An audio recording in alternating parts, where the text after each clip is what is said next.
Hey guys, Ryan here. And if you ever watch top players or streamers play and you look at their movement and you're wondering to yourself, why does my movement not look like that? Well, this is probably the video for you.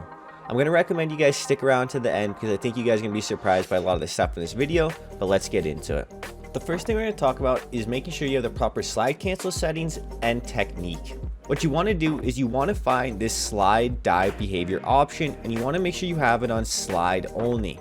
Shoutouts to JGod for testing this, but if you have it on tap to slide, for example, it's going to add a 100 millisecond delay. If you have it on tap to dive, it's going to add a 200 millisecond delay. And you can feel this yourself the second you change the setting. Now, for the most part, you aren't going to be able to dolphin dive with this setting change, but you're going to notice a massive increase in the responsiveness to your slide, and this is going to make it a lot better. Now, the second part is you're probably slide canceling incorrectly, and let me explain why. The slide cancel you're going to see right now in the background is the incorrect version. When you see it look all smooth like this when you stand up, that is incorrect, and this is done because you're adding an extra button input. However, if you just do a slide and jump, if you just hit slide and jump or slide and sprint, you will get this broken slide cancel where it looks like your character just instantly stands up. When you see my guy just instantly stand up and it looks broken, that's because I'm doing the broken slide cancel. When you see my guy do a nice little smooth standing up animation, that's because I'm doing the original Warzone 1 slide cancel. So if you want to get a nice broken slide cancel, you need to change that setting I talked about, and you need to make sure you're only hitting slide and jump or slide and sprint. I promise if you change these two things, your slide cancels and your whole ability to use slide cancels in gunfights is going to change instantly. But this is going to take me into my second point, and you need to have the right sprint settings. Now, what you're going to want to do here, and this is what I'm going to recommend, is use single tap from run or automatic tac sprint. First, let me just show you the speed difference between tactical sprint versus non-tactical sprint. So this is me running with tactical sprint, and it's pretty fast. And when I change my settings and I just normally sprint, look at how slow it is. So now that you see how important it is to change this setting, you're probably wondering which setting you should use. So if you remember, there was single tap from run and automatic tac sprint. And I'm going to overall recommend single tap from run, but you can also use automatic tac sprint. And let me explain what these both mean. Automatic tac sprint works in the way that if you just hit your left stick or the W key forward at all, you're going to start tac sprinting. Now, single tap from run works, you can be moving forward, so that means you can hip fire with shotguns, you can hip fire with SMGs while still moving forward, but if you hit the sprint button at all, you're going to instantly go into a tac sprint. So this is where I'd recommend single tap to run.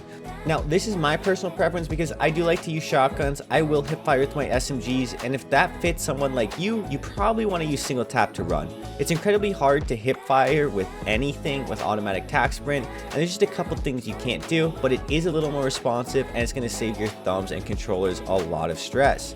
But the third thing I really want to talk about with all of this is how tac sprinting is going to change your movement immensely. So pay attention to the background, guys. I'm going to do two types of jump shot. One is going to be without turning and utilizing tactical sprint, and that's what I'm doing right now. It's just a tiny little hop, and then I'm going to do some slide cancels with a little pivot to show you the turn I'm talking about. But when you combo that turn and a tactical sprint and a jump, this is what you get. You get a jump shot that's twice the length. All right, I kind of messed up there. But I can jump from back and forth from this pillar to this wall, and that is twice the length of a normal jump shot if you don't do the tactical sprint turn. And this is going to get me into my third section, guys, and this is kind of controversial, but your sensitivity might be wrong for movement. Now, listen to me, guys. This is going to come down to the difference between your normal sensitivity and your ADS sensitivity multiplier. So I do actually play at 20/20 sensitivity with the 0.8 multiplier on controller, but let me explain how this multiplier works. When I spin or aim down sight, my sensitivity is not 20/20. When I on ADS and spin, it is 20/20. When I go back to ADSing, it's not. It's way slower. So what that means is you can have a faster sensitivity, but when you go to actually aim, it will slow down and be a normal sensitivity. And guys, if this is messing up your centering and your ability to get on target, it's because you're not pre-aiming enough. I dropped my sensitivity to 10/10, and look how sluggish my movement looked compared to 20/20. And then I want you to compare how sluggish it looks when my movement's at 6/6 sensitivity, guys.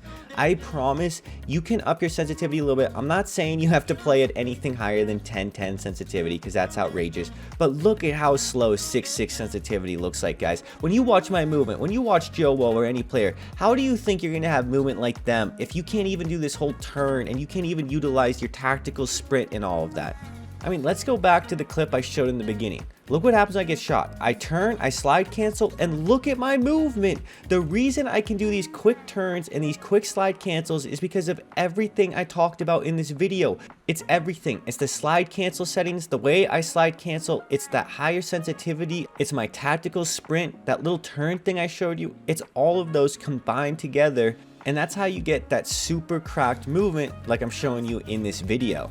Now, I also want to clarify something about the sensitivity part, guys. And that's if you watch me aim, if you watch really a lot of top players play, specifically controller players, you're going to notice how much they aim down sight.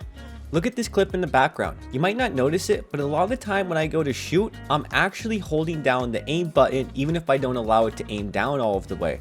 And because of my whole ADS sense multiplier thing I talked about earlier, this is making it easier for me to aim, because by even aiming down part of the way, it's lowering my sensitivity and just making it easier. It's okay to use a higher sensitivity as long as you're using the ADS multiplier correctly and as long as you understand to pre-aim a lot, guys. Don't just center, make sure you're pre-aiming and actually aiming down sight.